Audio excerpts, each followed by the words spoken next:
বল্লভদী দারুল উলুম হামিদুস-সুন্নাহ মাদ্রাসার প্লে ক্লাসের ফলাফল ঘোষণা করছি।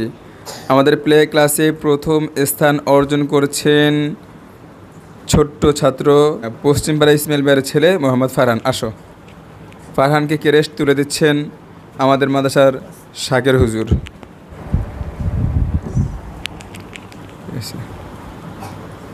আমাদের প্লে ক্লাসের প্রথম স্থান অর্জন করেছে মোট 3 জন।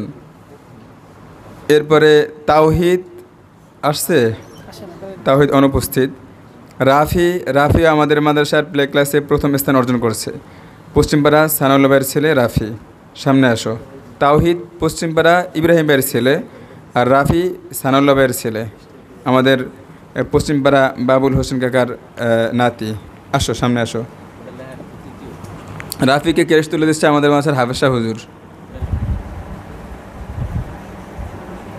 প্লে ক্লাসের দ্বিতীয় স্থান অর্জন করেছে সিংহদী এম.এ. মোতালেব ভুইয়া স্কুলের সম্মানিত সহকারী প্রধান শিক্ষক জনাব সাদিকুর রহমান স্যারের একমাত্র ছেলে মোহাম্মদ ইউসুফুর রহমান। সে অল্প নম্বরের ব্যবধানে দ্বিতীয় স্থান অর্জন করেছে। না, হ্যাঁ, সামনে আসো। ইউসুফকে আমাদের রেদওয়ান স্যার ক্রেস্ট তুলে দিচ্ছেন। যে আমাদের প্লে ক্লাসে তৃতীয় স্থান অর্জন করেছে তাহসিন, বল্লভদী কান্দার শফিকুল ভাইয়ের ছেলে তাহসিন। সামনে আসো। তাহসিনকে আমাদের মাদ্রাসার হাসান স্যার ক্রেস্ট তুলে দিচ্ছে।